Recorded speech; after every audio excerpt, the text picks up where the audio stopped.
Hello, and welcome. In this video, we shall discuss why the woodworking business is dying in California, and what I have done to save my hide.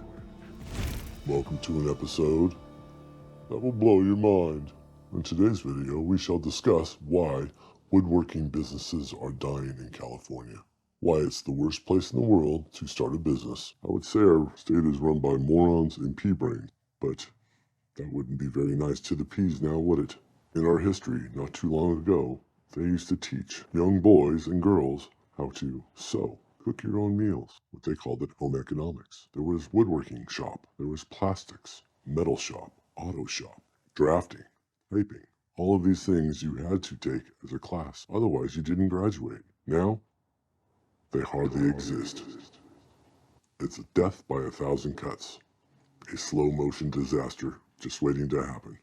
Soon there will be nobody to fix anything, and then what will you do? Custom woodworking businesses are a dying breed. The middle class is dying. They want it that way. California is making it harder and harder for anyone who's in the woodworking business to survive. It's been 77 days and 18 hours since our last video. Hey everybody, it's me, Kevin. Woodworking with Mr. Kevin. You remember me? I'm back. I'm back on the YouTubes. Hello. I've missed you all very much. Today's video, we're going to talk about why the woodworking business is dying in California and what I had to do to actually change my situation as far as work goes. And if you live in California and you're starting a woodworking business, I've got one tip for you. Run like hell. Well, first of all, I'd like to say hello and welcome back. Missed all your pretty faces out there. It's been an entire 70 days and 12 hours is what my computer told me since my last video.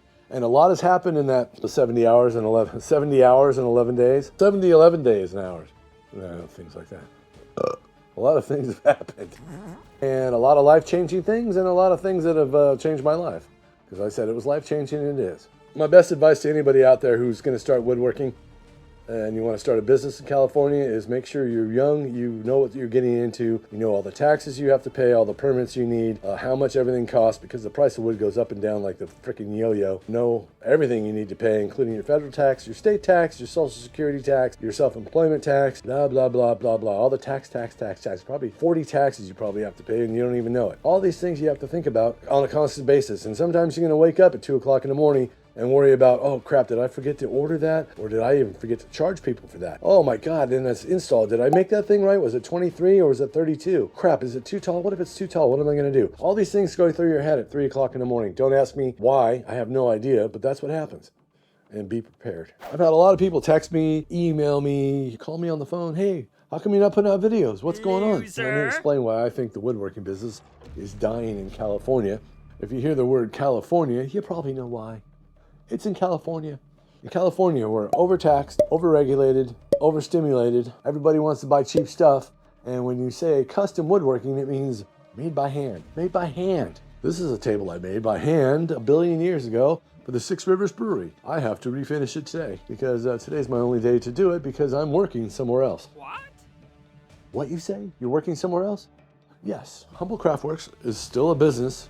Sort of, but I'm no longer in the contracting business because over the last 8 to 10 months, I've been thinking, I gotta do something else. This isn't working out. I'm tired of all the paperwork. I'm tired of people just calling with dumb questions. I think when you get old, you become less tolerant. You're like, God, here we go again with the same thing. I saw this on Wix or Mayfair or whatever the hell it is, but I think it's too expensive. Can you build it any cheaper?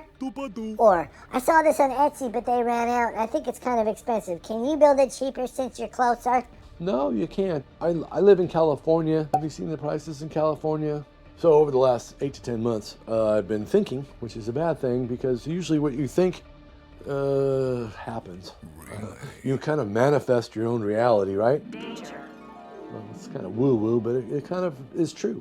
I manifested myself to start a woodworking business, and I manifested myself right the hell out. Loser. When I was 35, I didn't mind doing all the things you need to do to be a woodworker or have a woodworking contract business. The paperwork always sucked. I hate doing paperwork. But, climbing up and down ladders, putting on molding, putting floor molding on there, running casings, hanging doors, putting in windows, building fireplace mantles, all these things are fun to do. They're fun to build. But then when you go to install them, it's another story when you get old. When you're young, you're fine. You bounce back. You do all sorts of things. Not a problem. When you're almost 60 like I am and doing all these things and getting up and down on the floor 1,000 times a day because you're only 9 million feet of floor molding, or you're putting casing in, you're hanging big heavy doors, whatever it is, it just gets kind of old. And I've been thinking that to myself like an idiot over the last, like I said, 8 to 10 months. And slowly but surely, my business started shrinking and shrinking and shrinking. Things are getting more expensive. People don't want to spend the money. I've had clients that need a lot of work done tell me, we're losing too much money in the stock market. We're going to hold off until we have the money to do it. There's nothing I can do about it. So I'm like, okay, what can I do? And I have several friends that own companies. One I actually used to work for, and another one that's got probably the largest millwork package company in Northern California. His name is Scott. Hi, Scott, if you're watching, and his brother Sean. They started a very small business a bazillion years ago, and they grew it and grew it and grew it. And now they're in a freaking huge building. I don't know how many employees, 30 or some odd employees. They got their own semi-trucks. They got several buildings they work out of. They have engineers and drafters, accounting people and purchasing people and HR department, whatever that is. And a few months ago, I was returning the multi-router that I've had forever because I haven't used it in a while because I bought a domino machine. I was talking to him as I was returning it and said, man, look at all the stuff you got. That's amazing. And I said, if you need somebody to help you build stuff, just let me know. That put a seed in his brain, and about a month and a half later, he called me as I was finishing up my last contract job, which was a little tiny job putting an entertainment center in a closet. And I filmed it, but the camera fritzed out and I had a bad SD card. And so most of that didn't get filmed. Also, I made a couple other videos after that I was going to put out, but this microphone right here took a crap and recorded everything on 11. So my voice sounded like this. So that got screwed up. So Scott gave me a call and said, hey, we need master craftsmen, as he calls us, to help us build this job we got in Berkeley. It's a $7.5 million job, and we need people like you to help us build these things. Would you come work for us? And I gave it a thought for a couple days, and as of May 1st, probably a little bit after you saw that last video, I started working at Crestmark Millwork. So that's where I've been working since May. The pay isn't what I make here, but I don't have to worry about anything. I get up in the morning, I just go to work. Go for my little walk with my dogs, I go to work, I build stuff for 8 hours, and I come home. And I could piddly fart around here if I want to, and it's not bad. I put a picture of a couple things I built over here. The first thing I built was a round window that's inside a building that's all blue laminate. It's about this big. It took 4 of us, once I got it built, to move it, to take it apart and move it. And there's 2 casings that I'll show you over here. It was huge. That's the first thing I built. It's just fun. I just show up to work and build. It's simple. All right, so basically there it is in a nutshell. Now you know where I've been for the last 77 days and 18 hours. I've been working my fool little head off. I've actually learned a lot, and it's kind of fun and exciting. It can be a little challenging at times. Working with new people can be a challenge. You're used to doing things your way for the last 20 years, and now you're in this new environment with younger people and other people and 2 or 3 that are my age, and everybody has their own way of doing things, and you're like, oh God, don't do that, it's dangerous. But you gotta just let people do their thing. I'm not the guy in charge. I'm just there to work. I get paid for vacation, I get paid for holidays. So soon I'll get sick pay in like a couple weeks a year, I think. We got paid for Monday and Tuesday on the 4th of July.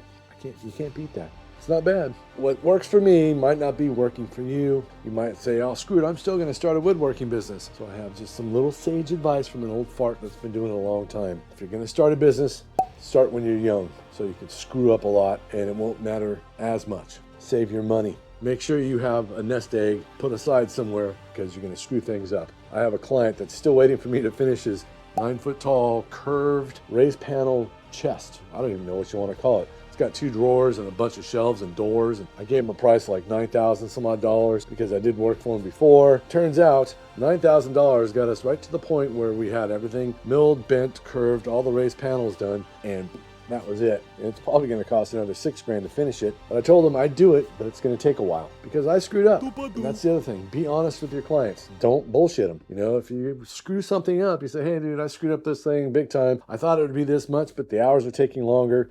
Be courteous to people. Listen. Take lots of pictures. Do what you say you're going to do and show up on time. That's two of the biggest things you can do. I'll be there on Wednesday at 9 o'clock. Show up at 9 or before. People will appreciate that. If they're not there, that's their problem. But if you're there on time every single time you say it, they'll learn to trust you more. You can't control the price of lumber, so don't give somebody a quote and expect to be the same price a month later. Because in California, things went through the roof. You can quote something one day, and the next day it'll be $18 more. Oh, we ran out of that. Now, instead of being $10 a board foot, it's now $12.50, and you need 600 board feet of that.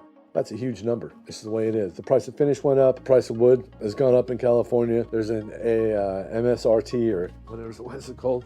There's an ASMT tax, a 1% tax on lumber products and engineered wood products in California. For some reason, what are they going to do? Go around and plant more trees?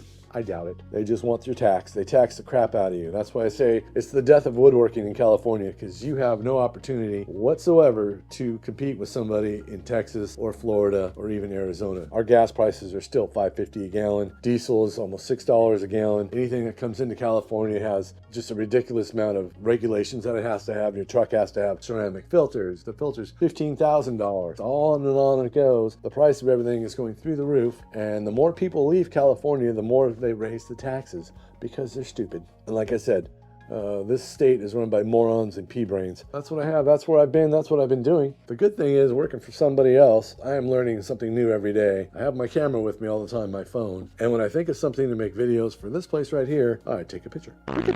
I thank you all for subscribing. I don't know how we gained another 100 subscribers in the 90 days I was gone, or whatever it was, 78 days and 18 hours, I think it was. But I thank you all, and stay tuned. I've got a lot going on. I got a lot of things up here and a lot of things written down to make videos out of. So, yay, it's going to be fun. And I'm still going to do my little products that I talked about last time. I have my HumboldtCraftworks.com all lined up, because I don't make squat on the advertising on this YouTube. It takes about 3.5 months to make $100. That means that all these hours I spent doing YouTube, I probably made 2 cents an hour. Yeah, thank you very much. All right, everybody. Well, I'm going to get going here. I've tried to make this video probably half a dozen times, and they all turned out like poop. Hopefully this is it. And thank you all. I'll see you soon. You have an awesome day. Go outside and play. Hug somebody you love. Be safe out there, and I'll see you next time right here on Woodworking with Mr. Kevin. And that's me. Thank you for hanging out. Thank you for not unsubscribing. And if you're new to the channel, subscribe. Danger. Hit the Subscribe button. now. You don't have to hit the notification bell. Just hit the button. It'll help me out. And comment below. Or give me the thumbs up or give me the finger. I don't give a crap. Whatever you want to do. All right, everybody. We'll see you next time. And here we go. We're going to spin our way out of it.